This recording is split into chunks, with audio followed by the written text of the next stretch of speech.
notion de créer, et de créer dans le mouvement.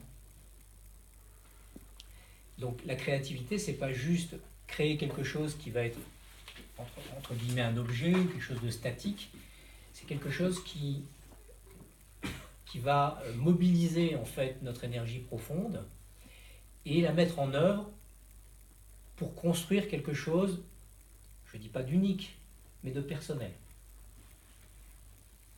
Alors, il peut y avoir de la créativité évidemment en groupe, ça va de soi. Mais ce qui nous intéresse d'abord, c'est de prendre la responsabilité de notre propre écologie intérieure. Parce que s'adresser aux autres en disant mais est-ce que tu t'occupes de ton écologie intérieure?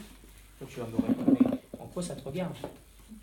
Parce que si moi je te demande de t'occuper de ton écologie intérieure, ça veut probablement dire que je ne m'occupe pas de la mienne. Donc je vais d'abord m'occuper de la mienne, et naturellement, si je m'occupe correctement de moi, ça va se voir, et à ce moment-là, les gens qui ont envie, tiens, mais qu'est-ce que tu as fait finalement? Tu as changé de lunettes, tu as changé de coiffeur, hein, on connaît tout ça. Regardez ce qui se passe quand on est amoureux. Quand quelqu'un est amoureux, ça se voit tout de suite. Hein? Alors en général, la personne, elle ne le voit pas pour elle-même. C'est bien de lui dire. Tu as l'air amoureux. Donc, la créativité, pour moi, c'est la capacité à aller mobiliser une énergie profonde à laquelle je n'ai pas accès dans un état ordinaire.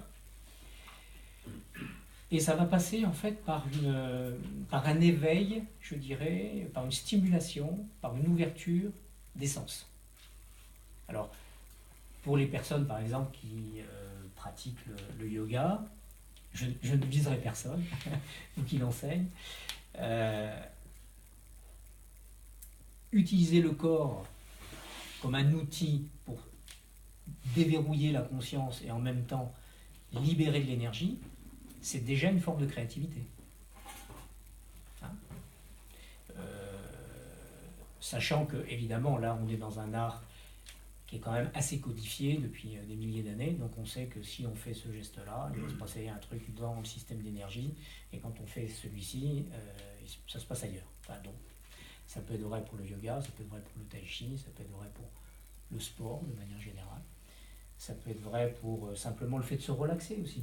Hein, la relaxation est d'une certaine manière un moyen de retrouver, de récupérer de l'énergie. Alors vous allez me dire, comment on fait pour récupérer de l'énergie? Alors moi je crois qu'on ne peut pas récupérer de l'énergie. Pourquoi? Ben simplement parce qu'on n'est jamais coupé en fait de notre réserve infinie d'énergie. C'est juste qu'on n'a pas nos tuyaux, si vous voulez, plantés au bon endroit, nos racines plantées au bon endroit, et du coup on ne peut pas mobiliser. Si vous avez un arbre, si vous voulez, que vous mettez dans un terrain qui n'est pas adapté, et vous lui dites, ben écoute, débrouille-toi pour laisser pousser tes racines à cet endroit-là et trouver ta nourriture, il ne va pas y arriver, il va mourir. Donc pour nous, pour notre créativité, pour que notre sève circule, pour que nos branches poussent, pour que notre feuillage soit vert, pour qu'on fabrique des fruits, et pour que d'une certaine manière il y ait quelque chose de créatif qui se passe dans notre existence, il nous faut connecter nos racines à l'énergie. Comme une pompe, comme une fontaine, comme un château d'eau, si vous voulez, on va mobiliser cette énergie en fait. Je pense que tout le monde va partager cette idée avec moi que l'énergie dont nous avons besoin, qui est l'énergie d'incarnation, elle nous vient de la Terre, principalement. L'autre, on l'a, hein. Ça, il n'y a pas de souci. Hein. Tous, si on veut, on est tous très perchés, il n'y a pas de problème. Par contre, faire redescendre ce principe de conscience dans la matière et l'incarner, ça c'est beaucoup plus compliqué parce que ça demande de la présence, ça demande de la constance, ça demande de l'effort, ça demande de l'humilité, ça demande de la volonté, ça demande de l'intégrité, ça demande de l'authenticité.